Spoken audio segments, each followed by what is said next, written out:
Hey guys, what's up? It's Samir from Lacrosse Network. I'm going to be talking to you guys about one of the most fun parts of lacrosse, shooting the ball. So just like we talked about when we're throwing, our hand placement is important when we're shooting. So we don't want to be shooting the ball with our hand up here like we're cradling. We can't get much power out of here. If we're shooting like this, the ball's really just going to droop down on the ground. It's going to be going 0 miles per hour.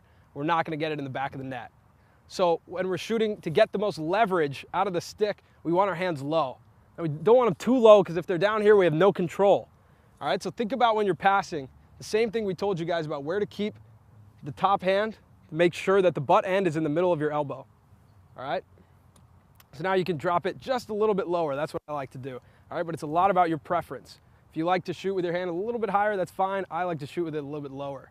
So if you guys watch college lacrosse, you guys watch MCLA, anything, you're going to see guys shooting from all different angles. Sidearm, underhand, behind the back, you're going to see all that. But I guarantee you that all those guys learned how to shoot by shooting overhand. It's the best way to learn the mechanics of shooting.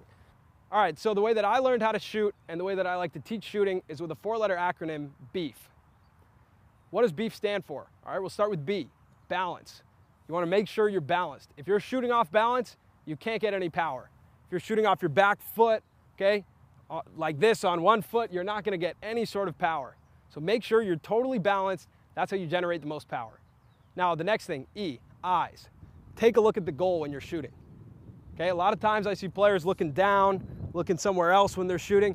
Take a look at where you're shooting. You know, again, if I'm looking straight at the goalie, I'm going to shoot straight at the goalie. We're going to go over placement a little bit later, but just for now, when you're practicing shooting, make sure you're looking at the net when you're shooting. Now, the next thing is elbows. Something that I did when I first started playing is I used to have something called T-Rex arms. When you have T-Rex arms, your hands are in tight like this and you look like a T-Rex. You can't generate very much power out of here. If I'm shooting like this, I'm really not using my arms. I'm not using my body to its fullest potential to get power. So make sure your elbows are out and extended. Something that I hear a lot of pro players say is that you want to be kissing your shoulder. Okay, if you're kissing your shoulder, now you know your arms are extended. Okay, now the next thing is your footwork. Footwork is really important. Just like we talked about how a pitcher throws a baseball or a tennis player, anything like that, football player, something that they always do is they plant that foot and they open up their hips. Okay, that brings the torque. If you get that torque, you're going to be unleashing a lot of power. So one thing I like to do is step my back foot behind my front foot, bring this front foot up, and right as I plant, I point it at the cage where I want to shoot, and that releases my hips and lets my body torque right at the cage. All right, so I'm going to show you a couple examples using this BEEF formula. So I'm balanced, okay? I got my eyes on the cage, my elbows are far and away, and I'm gonna get my footwork in, lift up, and shoot right at the cage. So right now, I'm not very concerned with placement. I just wanna know that I'm shooting and I'm following through, okay? And I'm using this acronym BEEF. So I got my balance, my eyes are on the cage, my elbows are out, my footwork is in, and I'm shooting right at the cage. The last thing we're gonna talk about is the follow through.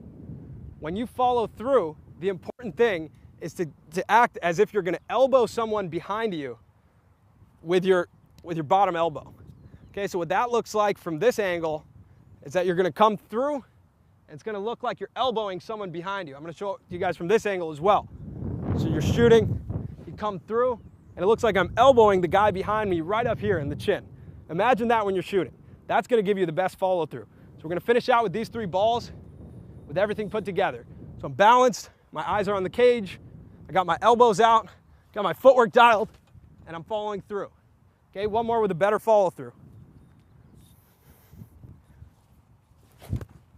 Okay, and that one's gonna go straight into that corner. Go, last one. We're gonna make sure we're doing everything we got. Balance, eyes, elbows, footwork, follow through.